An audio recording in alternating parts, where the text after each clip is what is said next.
Vexana, that's a viable option as well. But I don't know at this point. Actually, I disagree. I think leaving the Minotaur open is more beneficial for YRG side. They have, technically, they still have the Valentina, right? So they can steal away that ultimate and maybe make a play of their own, having a secondary engage, a secondary follow-up. Now that thinking about it, for Fnatic ONIC, well, actually for the side of Red Giants, they could go for like a Cho, for a Kaja, something like that if you're up against a Fanny, right? Like a Fanny, yeah. The only thing that brings the Fanny down, the Kufa is getting banned out because Kiboy plays that very, very well. So the hero pool for both teams are actually super similar, especially for Yums and Kiboy.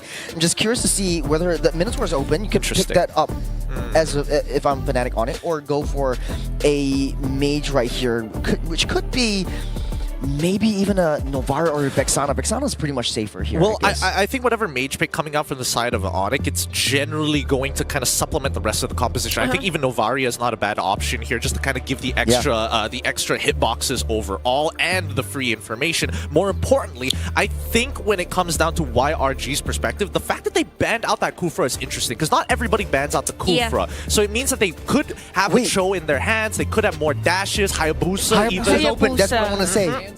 If they don't, so they never banned it out. They want to play the the Cho for Kiboy. Okay, so they got the Cho for Kiboy. Yeah, signature pick. I love it. I love it. Coach Yeb is ahead of the game right now. They're expecting a purple buff reliant assassin, high mobility from the side of Red Giants, and they want to make sure if you get it, you're gonna get hard punished. Okay, so now Hayabusa? I think Hayabusa would be a good choice. Unless you want to go for an Amon. I think this is just out of my limb here. It's still very, very viable. You have a lot of damage, burst damage in the mid to late game as well. You're able to control that jungle. You don't really need to be with the rest of your team because you have sort of like an escape mechanism as well. Hayabusa and a Hilda. A Hayabusa and a Hilda? Oh, that is Yums. It is a Yums special. There's already a Cho. Yeah, there's a Hayabusa over there. And the Tigreal. They just want to play it safe. Just play it safe. Just want to go for a 4-1. Yeah, because with the Hayabusa, with the Fanny, you need to play 4-1. So it's always on a 4-4 clash every single time in the late game. So the Vexana definitely getting picked up because it works very well with the Arlot and the Moskov coming in. You got the Eternal Guard just being a huge wall at the front. Just to wrap up just my segment, I just want to say I think Red Giants team is just looking very thick. It's easier to execute. Very flexible, very versatile, especially coming from the Valentina. You have the Final Slash in your possession as well. If not, the Eternal Guard would be with the IMU as well. So, I don't know. I voted for Fnatic ONIC, but I think YRG has the better draft. Same goes for me. I really like the draft of Red Giants. I totally understand. I totally understand where you're coming from. But unfortunately for you, Churros, we got to get you out of here. You're too biased. You're too biased to your favorite players and shaking Kairi's head as we're heading over into the Land of Dawn. Both compositions looking to make plays of their own. The question is, who punishes their opponents even more? Who can get more economy through this game as we head on over to the Land of Dawn? It's going to be YRG up against FNOC in this match 1. Okay, so for this game, we will see an assassin versus assassin. Definitely the vision of this boss fights or the tanks will be very crucial for both Sekais and Kairi. So the problem here is that I think at least for me, it is Hayabusa that it is the Fanny rather that is much more dependent on a purple buff as compared to Hayabusa. Oh, really? Interesting. Because I think at the end of the day, I think purple buff is eventually going to become like a mini Lord objective for either or, right? It's a mini game in this game. It is a mini game, to be fair. And I think luckily for you, Red Giants, with the Harith pick on Innocent, that's why you see Yums being so close towards the bottom side of that match. They want to make sure that Innocent is in a better position and can trade more effectively. Let's look at the emblems, though. Okay, so for the emblems, nothing very unusual actually for our players, and it's very fit for the composition of the other team. So I must say for Fnatic ONIC here, they really want to go for the early game, considering that this is also a what's the term for Kiboy? This is expected for him to be very on the aggressive side. Yeah, I was expecting Kiboy to kind of like skew the lanes very often, but that's already the Oki shadow kill coming out of Sekai's early on. He's got a level lead against Kairi so far, but but doesn't die to it, which is great for Fnatic ONIC. Because we're only expecting Fnatic ONIC to get aggressive when they hit level 4. Yep, and for Uter Giants, they really have to give space here for Innocent. You know, since he has the Purifier, there's no really hard crowd control against him. So as long as there's a nice laning for him, it will be effective for them. Although top lane, more pokes. Oof, yeah, more pokes like you mentioned. Again, you can see that both teams are giving a lot of respect to each other. And even in the emblems, right, nothing was out of the ordinary. But then I noticed both Seed... Oh, wait, hold on. Look, T getting involved in this more. Cram might be first blood here if he keeps on taking damage. But that means that they're going to... Cram is a little chunked out for this upcoming turtle fight. But they do hit 4 on time. Kiboy now in some trouble here as Sakai's wants to take him out. Kiboy tries to flicker in to spread out that damage. Unlucky RNG. That's first blood for Sakai's. And that's a good thing because there's a turtle already. Kiboy won't be in the position as early as possible to give vision to Uter Giants. And it's very effective, the usage of Sakai's on this Warcry actually, because he knows his thing whenever he's trying to go for a kill against Fnatic ONIC. So it's the usual rotation actually for both of our teams. It's just that you have to be mindful of those ultimates and even the flicker. Specifically for Kiboy, since there's an objective later at the top lane. Here we go, way the dragon to set it up. Yums tries to save the day into the penalty zone. Cram flickers out. He manages to survive, and now the turnaround as Yums finds Kairi and Skies gets involved to take down Lupti. Oh wow, the Brave Smite activating here for crowd at the same time. What a setup, like counter setup they rather for Yums. That is why for them it's gonna be easy to secure that turtle objective, and things are looking good here for Uter Giants. Speaking of which, they're already getting involved in trying to steal away as many camps from Kairi as possible. This level lead on Sakai's can be dangerous, but now that every lane has a lead, this means that Uter Giants are more inclined to steal the economy. And definitely here for Uter Giants, we will expect Innocent to be part of the team fight later on. So for Fnatic ONIC, the thing is that they have to keep space for Chewe. They have to open up that lane. But for Uter Giants, they're just continuously rotating. Even Yums on the area of Kairi's jungle. Yep, they're trying to take away this purple buff here. Good kick on towards Yums' side. He goes down. Lupti is able to find that kill as Sakai's quickly gets on out of there. No purple buff steal for them, and they even lose Yums in that interaction. So that's a good take for Fnatic ONIC. But yeah, for Uter Giants, they have to be mindful of those type of aggressive plays, because at the end of the day, for Fnatic ONIC, they are known as a team that could penalize mispositioned play from Uter Giants. And we could see a Skype user here already for Sekai. So expect those pokes, even though he's not using his ultimate against SanZ or even Chewa at the bottom lane. Here we go, penalty zone onto Lutby one more time. Implosion as well. Here comes Skies getting involved. Oh man, this should be a guaranteed kill for Skies. As soon as he goes into his ult, Kairi can't have a target to find, and he gets it onto Skies, waits patiently, catches him off guard, and that's going to reset the stacks. That's a very nice play for Kairi there. I think for Uter Giants, they weren't aware that Kairi... Oh wait, ball at the middle lane, another kill. But yeah, it's now Fnatic ONIC doing a place against Uter Giants, which is actually a good thing. They don't have to be reacting on the plays of YRG, so they're making up their own way to somehow limit that lead.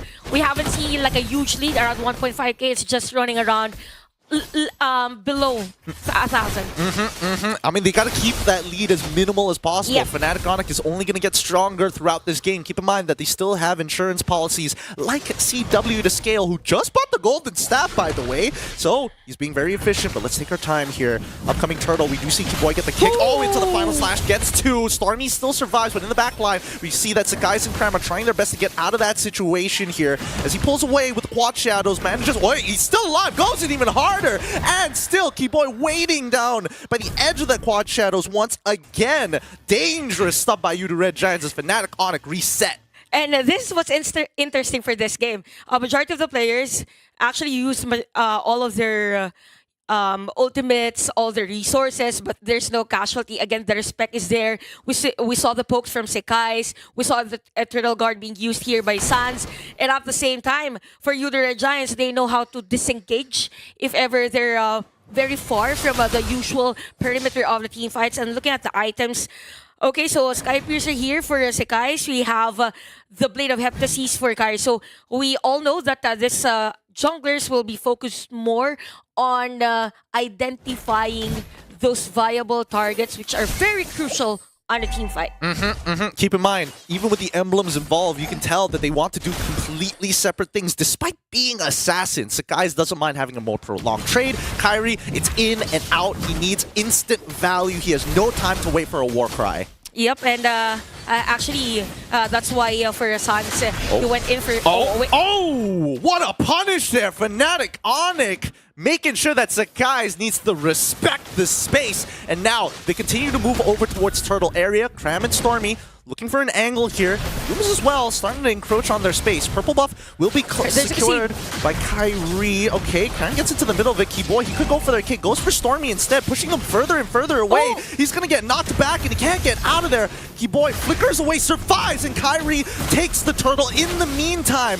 Lupti as well as Kiboy guarding their borders. Yeah, when I was about to say that I think it was very early for Kiboy for that zone out. It was very efficient for them. They turned out taking that turtle objective, and at the same time, after doing that objective, Kairi goes in for probably a third push at the bottom lane, which is actually good because there's no trade from you, the Red Giants, but the Fnatic ONIC takes two, the turtle and a turret. Yeah, I mean, that's some beautiful stuff coming in from Fnatic ONIC, right?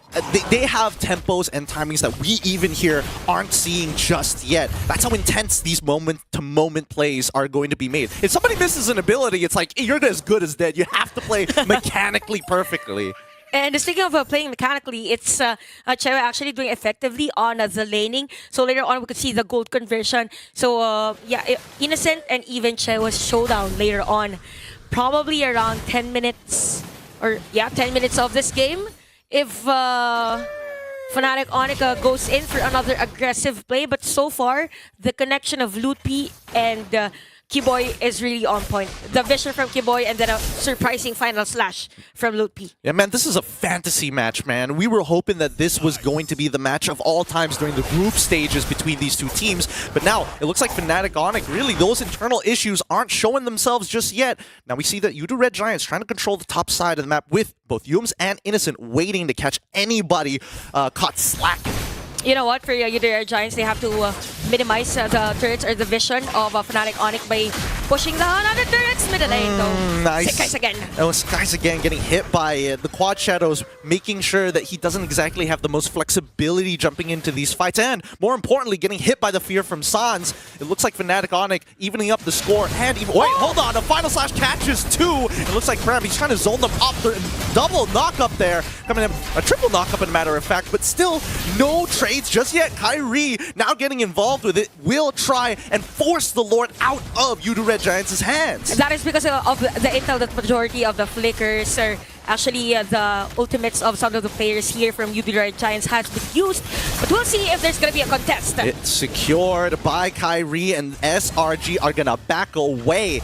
This point of time, 5-5, 10 minutes into this game, but with a Lord in the hands of Fnatic ONIC, we're expecting to see the goal discrepancy to increase. Yep, things are looking good for Fnatic ONIC on this game. Now for you, the Red Giants, we don't see much yet from Innocent, probably because there's no decent setup from Yums yet. So it's just Fnatic ONIC focusing on being so fast to the point that the crowd control skills of the Red Giants are not used whenever there's a team fight. Here we go. Ooh, good kick out to Cram, making sure that everything's being thrown out the wall and canceling the implosion at the same time. Fnatic ONIC doesn't make a mistake. They haven't made a mistake. Kairi? And Lupti wants to get involved. It's going to be the SOD that finds the kill. A double for CW as Kairi takes out Sekais. Fnatic ONIC owning that moniker.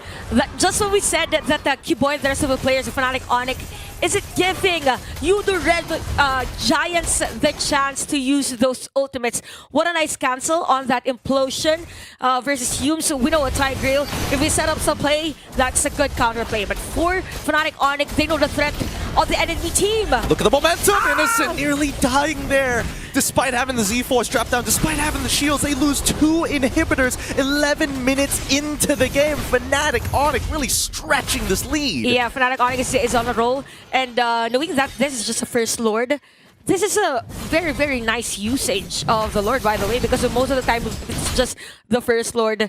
It's just the second defense of the turret.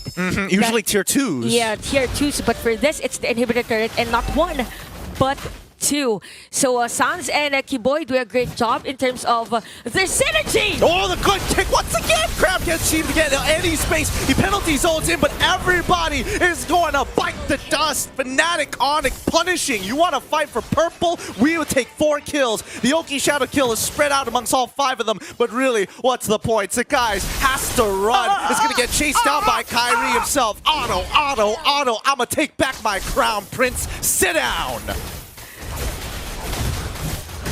What a game this is. What a game. It's fast, it's simple, it's sweet, it's Fnatic ONIC at its prime.